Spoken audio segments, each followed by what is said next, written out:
देखिए, सबसे पहला क्वेश्चन आपके स्क्रीन पे दिख रहा होगा कि दो उत्तरोत्तर सम संख्याओं का गुणनफल 32 और 48 दिया गया। दोनों में से बड़ी संख्या कौन सा होगा।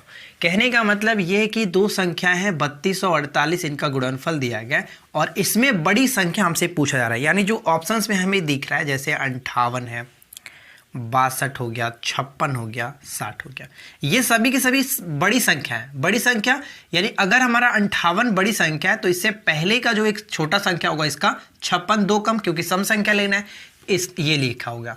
अगर हमारा बड़ी संख्या 62 है तो इससे छोटी संख्या 60 होगा। अगर हमारा बड़ी संख्या 56 है तो इससे पहले वाला जो होगा वो 54 और 60 है तो 58 होगा। अब हम यहाँ पे गुना करके देखेंगे कि क्या हमारा 32 और 48 किस संख्या को गुना करने पर आता है। ये तो ऐसे भी कट जाएगा क्योंकि यूनिट डिजिट आपका इसका हो जाएगा 2 करेंगे तो लास्ट में आपका 0 आएगा, जो कि ये पॉसिबल नहीं है, ये तो कट जाता है। 6 चौका 24, ये भी आपका कट जाएगा, ये भी नहीं हो सकता है। यानी हमारे जो पॉसिबिलिटी बनती है, देखिए यहाँ पर भी ये कट जाएगा क्योंकि 8 और गुना करेंगे तो ये भी लास्ट में 0 लाएगा, तो ये भी गलत। तो सही आंसर डायरेक्ट हम देख सकते हैं यहाँ पे हमारा ऑप्शन ए बिल्कुल सही आंसर है, यानी कि बड़ी संख्या 58 होगा।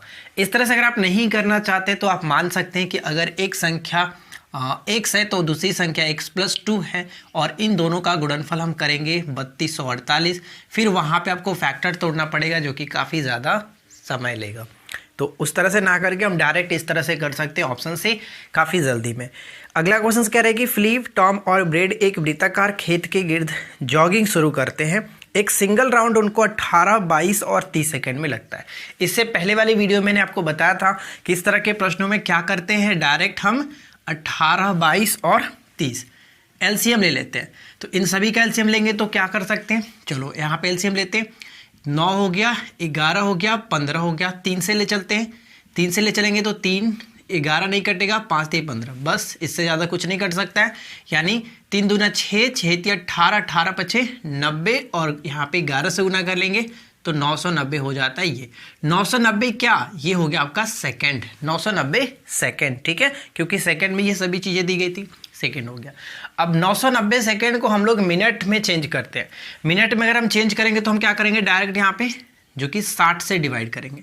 60 से डिवाइड करेंगे, 1 0 से 1 0 खत्म, 3 से कटाते हैं तो 33 3 99, 3 दूनी की 6, यानी कि 33/2। 33/2 का मतलब 16 से ही 1/2 और इसको हम लोग सेकंड में चेंज कर लेते हैं, यानी 16 मिनट 30 सेकंड यहाँ पे आपका बिल्कुल सही आंसर बन जाता है। 16 मिनट 30 सेकंड, जो कि ऑप्शन हम सी में देख सकते हैं। ठीक है, समझ में आ गया। चलिए अगला क्वेश्चन, दी गई 3 संख्याओं में से पहली संख्या दूसरी से दुगनी और तीसरी से 3 गुनी है। ध्यान दीजिएगा, चलिए हम यहीं पे सॉल्व करते हैं। 3 संख्याएं हैं, दूसरी और तीसरी 3 संख्या है। क्वेश्चंस में कह रहे हैं कि पहली जो है वो दूसरी से दुगनी है लेकिन तीसरी से 3 गुनी है।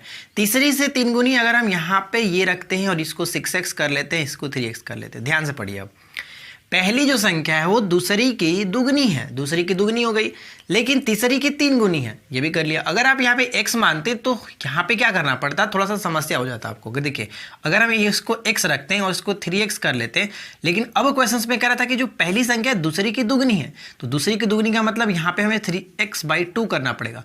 तो ये थोड़ा सा अटपटा टाइप का आपको लगेगा, करने में थोड़ा सा मुश्किल लगेगा, लेकिन इसको अगर आप करते हो तो कोई प्रॉब्लम नहीं है, आसानी से कर सकते हो। अब यहाँ पे ध्यान समझिएगा, तीनों संख्याओं का औसत दिया गया, यानी 6 3 9 9 3 9 2 11, 11x बराबर 154, लेकिन औसत की बात था तो यहाँ पे 3 से डिवाइड करते तो 3 यहाँ पे जा करके गुना हो जाएगा। ठीक है, 11 से घटाएंगे, 11 एकम 11, 4 बचा, 11 चौका 44। x का मतलब कितना आया, 14 या 42, x का मतलब 42। पहली और तीसरी संख्या के बीच का अंतर, पहली और तीसरी संख्या के बीच का अंतर 6 में से 2 जाएगा तो कितना हो जाएगा, 4। 4x और x का मतलब हमारे पास निकला हुआ है 42, तो यानी कि कह सकते हैं 168 बिल्कुल सही आंसर होगा, जो कि हम ऑप्शन डी में देख सकते हैं, इनमें से कोई नहीं। राइट, और ये काफ़ी अच्छा क्वेश्चन है, हमेशा इस तरह के प्रश्न आपको देखने को मिलता रहता है, तो ध्यान से समझ लीजिएगा कैसे यहाँ पे किया जाता है। ठीक है, चलिए अगला क्वेश्चन रीजनिंग का क्वेश्चन है, देख सकते हैं क्या पूछा गया। 10, 100, 200, 310 और उसके बाद हमसे पूछा गया कि बताइए कि यहाँ पे क्या होगा। तो पैटर्न को सबसे पहले समझना होगा कि पैटर्न में क्या किया गया। अगर हम यहाँ पे देखें तो +90 बढ़ाया गया, इसके बाद यहाँ पे देखें तो 100 बढ़ाया गया उसके बाद यहाँ पे देखें तो 110 बढ़ाया गया। अब आपको समझ में आया होगा कि 90, 100, 110 यानी यहाँ पे 120 बढ़ाया गया। 120 को अगर हम बढ़ाते हैं तो क्या हो जाएगा, 310 में अगर 120 को जोड़ देते हैं तो 0 और ये 3, 430। 430 इस प्रश्न का राइट आंसर है, जो कि ऑप्शन हम डी में देख सकते हैं। डी बिल्कुल सही आंसर बन जाता है। ठीक है फ्रेंड्स, चलिए आगे बढ़ते हैं और अगला क्वेश्चन भी आपके स्क्रीन पे है, आप इसको सॉल्व करिए कैसे क्या राइट आंसर आएगा। क्वेश्चंस में क्या कह रहे हैं कि DHL, PTX, ध्यान दीजिएगा, DHL, PTX, BFJ और हमें बताना है कि यहाँ पे क्या आएगा। ठीक है, यहाँ पे क्या आएगा। तो देखिए अगर हम यहाँ पे इस सीरीज को देखें, क्योंकि ये दोनों आपस में एक नज़दीक दिख रहा है, ठीक है, BDHF ये नज़दीक दिख रहा है, तो D कितने नंबर पे आता है, 4 नंबर पे, ये 2 नंबर पे आता है, यानी 2 कम किया गया। ठीक है, 2 कम किया गया। अगर H को देखें तो 8 नंबर पे और F आता है 6 नंबर पे, 2 कम किया गया। इस तरह समझ में आ रहा है, तो हम क्यों ना करते हैं डायरेक्ट इसी पे चलते हैं, इसको भी कम करते हैं। अगर P को देखें तो ये आता है 16 नंबर पे, P 16 नंबर पे, तो 2 कम कर देते हैं 14 नंबर पे। 14 नंबर पे N आता है। क्या ऑप्शंस में कोई ऐसा है जो N से स्टार्ट हो रहा है? बिल्कुल है, NRB। बस ज़्यादा सॉल्व नहीं करना है, राइट आंसर आपका मिल जाएगा। ऑप्शन सी को टेक करके आगे बढ़ सकते हैं। चलिए अगला क्वेश्चन, A बराबर 2 है, M बराबर 26 है, यानी कि अल्फ़ाबेट को डबल किया गया। जैसे A आता है 1 नंबर पे लेकिन इसको 2 लिखा गया, M 13 नंबर पे आता है लेकिन इसको 26 लिखा गया। तो हमसे पूछा यहाँ पे गया है कि BET के लिए बताइए कि क्या होगा। ठीक है, तो B आता है कितने नंबर पे, 2 नंबर पे यानी 4 लिखेंगे। E आता है 5 नंबर पे, हो जाएगा 10। T आता है 20 नंबर पे, तो ये हो जाएगा 40। 40 10 50 4 54। 54 बिल्कुल सही आंसर है। ठीक है, 54 ऑप्शन बी को टिक करेंगे। अगला क्वेश्चन कि तुम उत्तर की ओर जाते हो, ध्यान दीजिएगा, उत्तर की ओर जाता हूँ। तो चलिए हम यहाँ पे ऊपर की तरफ चलते हैं, क्योंकि आपको डायरेक्शन पता होना चाहिए। North, south, right hand east होता है, लेफ्ट हैंड वेस्ट होता है। ठीक है, तो अगर मैं यहाँ से स्टार्ट करते हैं और ऊपर की तरफ गया तो ये हमें कि मैं उत्तर की तरफ जाता हूँ। दाएं मुड़ता हूँ, दाएं मतलब राइट हैंड की तरफ मैंने मुड़ गया। दाएं मुड़ता हूँ, फिर दाएं मुड़ता हूँ, फिर से मैंने दाएं मुड़ा और पुनः फिर मैं बाएं मुड़ जाता हूँ। फिर अगर मैं बाएं मुड़ जाता हूँ तो लेफ्ट हैंड की तरफ मुड़ जाता हूँ, इस तरह से। ठीक है, अब तुम किस दिशा में हो, तो किस दिशा में, ये कौन सा डायरेक्शन है, ये आप देख रहे हैं कौन सा डायरेक्शन है, ये पूरब है, यानी कि ईस्ट में हमें हूँ। तो करेक्ट आंसर हो जाएगा ऑप्शन सी, जो कि पूरब यहाँ पे राइट आंसर होगा। ठीक है, पूरब। चलिए अगला क्वेश्चन देखिए। नेक्स्ट क्वेश्चन भी काफ़ी अच्छा है, सॉल्व करिए।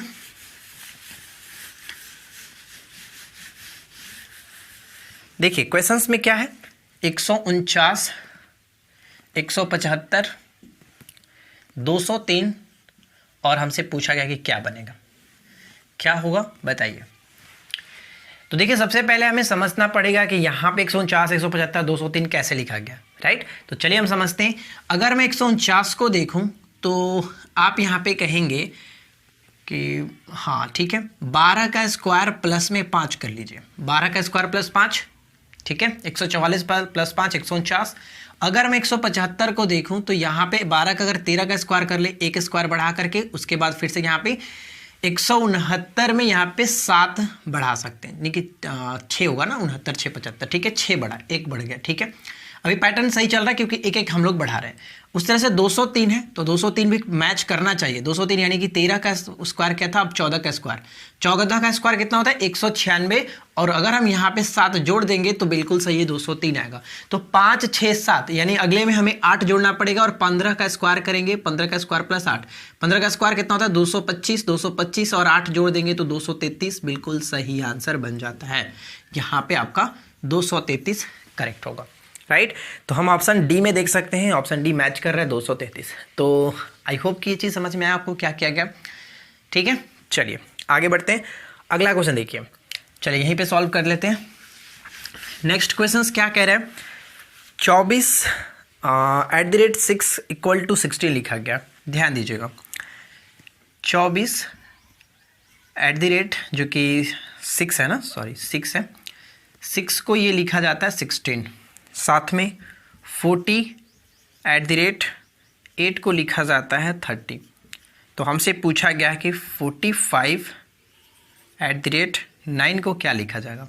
ठीक है, तो ध्यान दीजिएगा फ्रेंड्स, कैसे करेंगे, क्या किया गया हम पहले वो समझते हैं। देखिए, अगर मैं बोलूं कि 24 को 6 से डिवाइड करिए तो कितना आएगा? 4। 24 को 6 से मैंने डिवाइड किया तो 6 चौका 24, 4। उसके बाद हम यहाँ पे ये कर सकते हैं कि जो 6 दिख रहा है उसको भी 2 कम कर लिए, 2 कम करके 4 से मैं गुना करता हूँ, 16। बिल्कुल सही।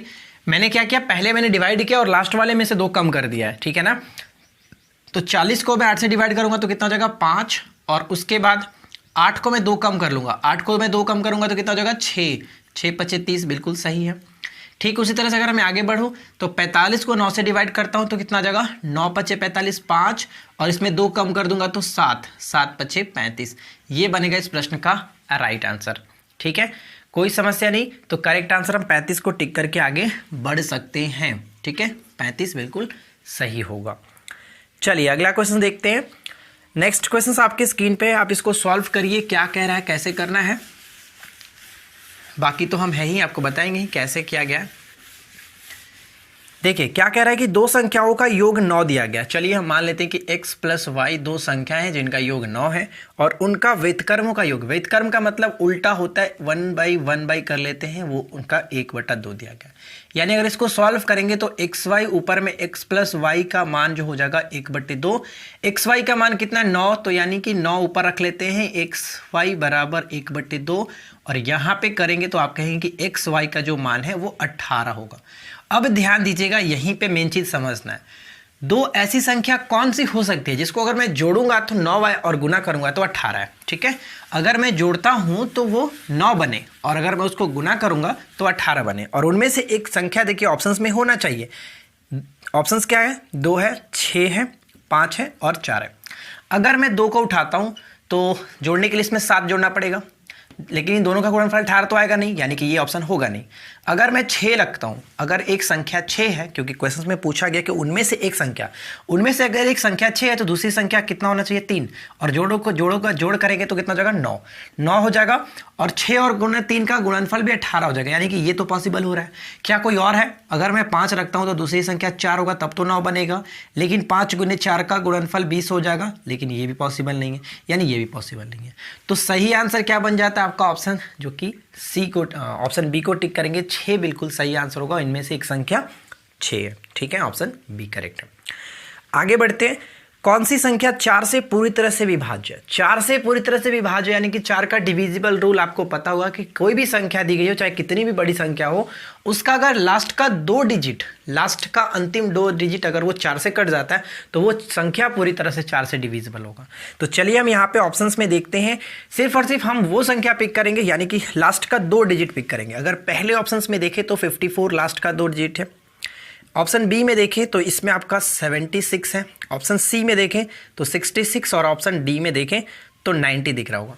आप ये बताइए कि 54 तो 4 से कटता नहीं है, किसी के टेबल में 54 जो कि 4 से कटेगा नहीं, यानी ये हो नहीं सकता है। 76 को देखें तो 19 चौका 76 होता है, यानी ये पॉसिबल है, ये आपका कट जाएगा। 66 भी किसी के टेबल में नहीं है जो कि 4 बार में कटे, और 90 भी नहीं कटता है 4 के टेबल से। तो यहाँ पे हम कहेंगे कि राइट आंसर हमारा जो कि ऑप्शन बी जो है वो पूरी तरह से कट जाएगा, यानी कि 6542176 ये जो संख्या है वो पूरी तरह से 4 से डिविजिबल है, 4 से कट जाएगा। ऑप्शन हम बी को टिक करके आगे बढ़ सकते हैं। तो आई होप कि फ्रेंड्स आपको ये चीज समझ में आ गया होगा। 8 का रूल क्या होता है? 8 को कटाना होता है तो लास्ट का 3 डिजिट हम देखते हैं। किसी भी संख्या का लास्ट का 3 डिजिट अगर 8 से कट जाता है, 8 के टेबल से कट जाता है, तो वो पूरी संख्या 8 से कटेगा। ठीक उस तरह से 4 से आपने देख ही लिया। ठीक है, समझ में आ गया। चलिए आगे बढ़ते हैं। अगला प्रश्न देखिए। एक टैंक 20 मिनट में एक नल को, चलिए हम इसको साफ करते हैं। चलो इसको साफ करते हैं। आप क्वेश्चंस को पढ़िए और करने की कोशिश करिए कि कैसे करना है। देखिए क्वेश्चंस में क्या कह रहा है कि एक टैंक 20 मिनट में एक नल को, एक टैंक जो है वो टैंकी को 20 मिनट में भर सकता है, दूसरा जो है उसको 60 मिनट में भर सकता है। दोनों कैलकुलेट लेंगे तो 60 हो जाएगा, 20 23 60, 60 कम 60, इनकी एफिशिएंसी निकल गई। प्रश्न में कह रहा है कि पहले दोनों नलों को 10 मिनट तक के लिए छोड़ दिया जाता है, यानी कि 10 मिनट तक के लिए काम करेंगे तो 3 और 1 4 यूनिट के साथ 10 मिनट तक काम करेंगे तो 40 यूनिट करेंगे तो 40 यूनिट यहाँ से खत्म हो जाएगा, टोटल 20 यूनिट अब शेष बचता है। टोटल भरना था 60 यूनिट, लेकिन 40 यूनिट उन्होंने भर दिया तो बचा कितना? 20 यूनिट और बचा है।